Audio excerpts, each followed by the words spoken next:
Hello mga kalingap, magandang panibagong reaksyon naman tayo mga kalingap. Ito yung video ni Ma'am Bopel na tungkol kay Beyonce. Alam ko naman dito na maling-mali talaga ang ginagawa ni Beyonce dito. Kasi pinapayagan niya lalong-lalo na si Kapiso. No, kung ano yung mga tinatanong ni Kapiso sa kanya, sinasagot niya. At di niya alam na ginagamit lang naman siya ni Kapiso, no? Pero bago natin pag-usapan ang mga usapin dito, paki-subscribe ang ama ng Kalingap, Bal Santos Matubang at Edna Vlog, Kalingap Rab, Kalingap Edo, Jack Tapi Matubang, charity vlogger sa buong mundo na tumutulong sa ating kababayang mahirap. At nandyan yung K-Boys at Rectors at kasama naming Rector sa KSSG. Kasama naming Rector sa KSSG, supportaran yung mga Kalingap. At ang iyong lingkod na lagi nagpapalambing sa inyo at humingi ng inyong support, Jasmine 05 channel. Kung di ka pa nakasubscribe, please subscribe and don't forget to hit the notification bell para palagi kang notify sa aking mga video na ina-upload mga Kalingap. At kung bago ka pa lang, yun ang inyong gawin din mga Kalingap, paki-subscribe and click the notification bell para update ka sa aking mga video na ina-upload. At paki-like and share mga Kalingap para laking tulong din ito sa aking channel mga Kalingap.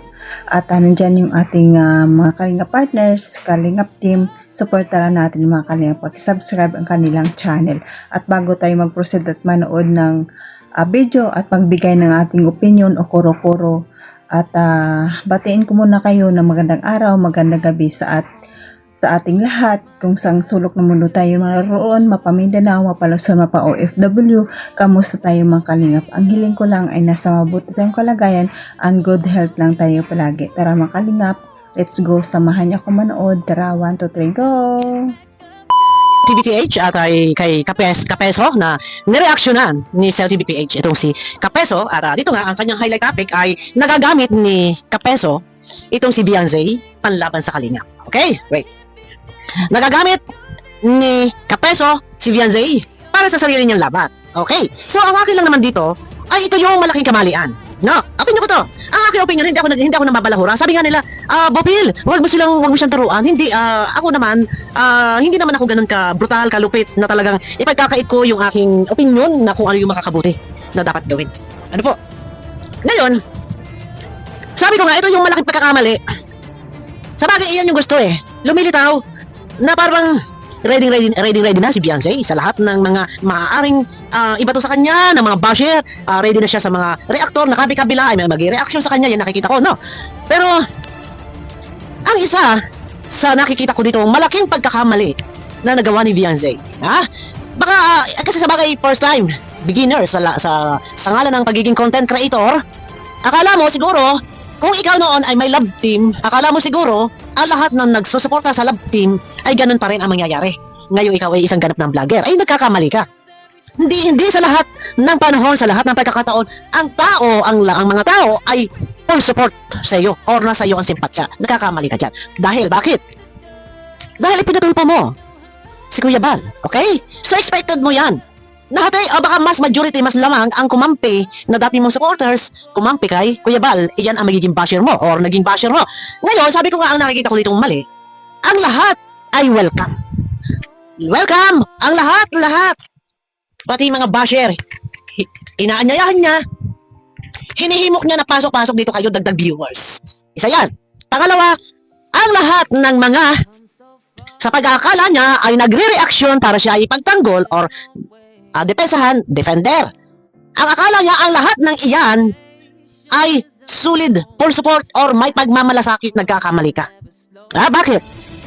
Hindi lahat ng mga content creator na nagde-defend sa iyo or nagtatanggol sa iyo, ito wala pang babalahura to hindi lahat ng mga content creator na nagde-defend sa iyo, nagtatanggol sa iyo, kung sino man yung mga pinasalamatan mo dyan, na nagtatanggol sa iyo, hindi lahat May iba na, may tunay na pagmamalasakit. Merong iba na, ang motibo ay kumita. For the sake of views, for the sake of revenue. At ang iba, tandaan, pakinggan. At ang iba ay gamitin ka lamang para sa sariling laban. Real talk. Tatandaan natin yan. Hindi lahat ng tao na akala mo na sa iyo ang simpatya ay totoong nagmamalasakit, nagkakamali ka. Ang mga content creator, hindi tayo magpapaka-ipokrito at magpapaka-ipokrita. Kaya nag-vlog dahil gusto kumita. Okay? Ha? Hindi lahat ng naandyan sa iyo na mga content creator nagdedepensa ay nagmamalasakit. Hindi lahat. May ibang nagmamalasakit. May iba na ang gusto ay kumita at may iba na ang gusto ay gamitin ka bilang bala, pambala sa sariling laban. Laban niya sa kalingap. Okay? Okay. O sa malinaw. Tatandaan niyo yan. Akala mo, ang simpatya or ang kanilang damdamin ay nasa iyo? Nagkakamali ka. Tingnan mo na lamang ang iyong subscriber. Hindi pa maka 20,000 subscriber. Hindi pa maka 15,000 subscriber. Hindi pa maka 13,000 subscriber. Pero ang laki ng iyong views. Bakit hindi balanse? Hindi lahat ng nanonood sa iyo ay supporters mo. Hindi lahat ng nanonood sa iyo ay pabor sa iyo. Karamihan ang nanonood dyan ay mga supporters ng Kalingap na nakamata sa bawat kibot, sa bawat bigkas ng iyong salita, nandiyan nakamata at nakatutok ang kanilang tenga. Nagbasihan ang kanyang subscriber ay hindi pa maka 13,000 subscriber. So balit ang views, meron siya So, ayun nga Kalingap, napanood nyo naman ang video, di ba? Yun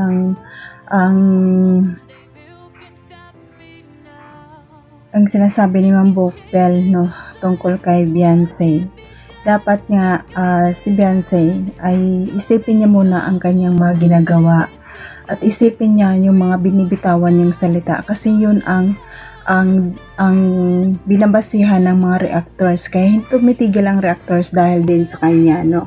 Yung mga si Kapiso, sinasagot niya palagi. Si Kapiso nagtatanong tungkol sa 20,000, sinagot niya yun, kaya yun mayroong ideya si Kapiso. Hindi niya alam na pipirahan din naman sila Kapiso, di ba? Tinatapik sa kanyang live or sa kanyang mga upload para dahil yun kay Beyonce, yung mga information pinapalabas ni Beyonce, kaya malaking decision na mali talaga, no. Dapat kung ano yung ikip niya lang, itago niya na lang, no. Kasi yun din ang nag-uumpisa ng mga buzzer. Kaya ano siya kay Kapiso, ewan ko kung ano pinakain ng Kapiso sa kanya na talagang sinusuportaran niya. Lagi niyang sinashout out, lagi niyang pinapasalamatan. Hindi niya alam na para lang naman Sarbinyo ang ginagawa ni Kapiso sa kanya. Kung wala na si Kapiso makukuhain sa kanya, maging buzzer din naman yan siya sa susunod, di ba? Kung makakuha na si Bansi ng mga ideya na hindi na siya magbibigay ng mga impormasyon, talagang sigurado maging buzzer niya sa sunod na araw. Kung wala na yan siya makukuha, maging buzzer na yan siya. Lalo yung mga antay. Kung ano yan, kung hindi yan makakakuha sila ng simpatya ni Beyonce, maging buzzer yan nila, sa totoo lang. Kasi ngayon, among-amo pa nila yan kasi nga may nakukuha pa sila dyan, napipirahan pa nila, di ba? Yan si Beyonce naman nagpapagamit, hindi niya alam na ginagamit lang siya naman siya, di ba? Dapat nga dapat mag-ingat ka talaga, ining sa mga nilabas mo ng mga impormasyon kasi yun din ang ikakasira sa iyo. Kasi reaksyonan ka talaga ng mga reactors. Kaya mag-ingat ka. Ang mga desisyon mo dapat hindi mo pagsisihan yan balang araw. Kasi ang mga buzzer hindi ang titigil hanggat may nakikitang mali sa iyo, no? Kaya wag kang magpagamit. Lalong-lalo sa Kapiso, wag kang magpagamit sa kanya. Di mo ba alam na dahil lang sa revenue yan kaya ka pinagtatanggol? Kung wala yan siya makukuha sa iyo, hindi yan magtatanggol sa iyo, kalaban mo yan, maging buzzer mo yan sa susunod. Tingnan mo, maging buzzer mo yan sa totoo lang. Kaya mag-ingat para hindi mo pagsisihan balang araw ang ginagawa mo. Mag-ingat ka sa live mo. Huwag ka masyadong kampante sa mga antay. Hindi mo lang alam. Pinipirahan ka yan, babaliktad yan sila balang araw. Kaya ikaw din ang papasama. Kaya dapat makinig ka kung ano mga sinasabi sa iyo. Hindi ka magtitigas-tigasan ng ulo na akala mo sikat ka na or ano. Ang mga sinasabi ng ibang reactors, tama yan para sa iyo yan, para makakuha ka ng ideya kung ano ang dapat mong gawin.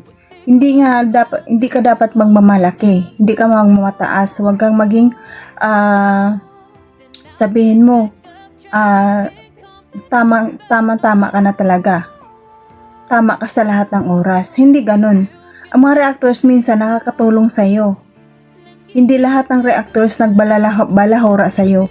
Minsan makakuha ka dyan ng leksyon or yung mga ideya na dapat mong gawin. Kasi yung mga reactors matagal na yan sa mga social media kaya alam na nila kung ano. Kaya ang pinapayo sa'yo, makinig ka para hindi ka mapasama. Yun lang ang sasabihin namin sa'yo para hindi mo pagsisihan balang araw. Lalong-lalo yan sa kapeso, sabi ni Kalinga Prab, tayo yan. Balay idoren ka rin yan. Pustahan tayo. Pagpistahan ka rin yan. Kung wala yun makukuha sa'yo, tingnan mo, maging kalaban mo yan. Sa susunod, sinukot naman ang kalaban niya. Alam ko magkalaban niya sila ni Iking eh. Diba? Dapat makinig ka kung ano mga sinasabi sa iyo. No? So yun na sabihin naman sa iyo, Bansin, na ang iyong mga desisyon ay dapat hindi mo pagsisihan balang araw. Kaya hanggang dito na lang mga kalingap ang ating reaction at opinion sa live sa upload ni Ma'am Bupel. Pakisupport sa Ma'am Bupel mga kalingap, pag-subscribe sa kanyang channel, and paki-like and share mga kalingap ang aking video para at laking tulong din sa aking channel at sa mga bagong subscriber. Maraming salamat sa inyo sa pagsuporta sa akin at sa mga silent viewers, mga viewers natin at mga sponsor. Maraming salamat at nandyan sila Kuya Bal, Kalinga Prab at Edna, Jack Tapia Matubang at Kalingap Edo. Suportaran natin at sa lahat ng Kalingap partners, suportaran natin mga Kalingap. Hanggang dito na lang mga Kalingap. Bye bye. God bless at all.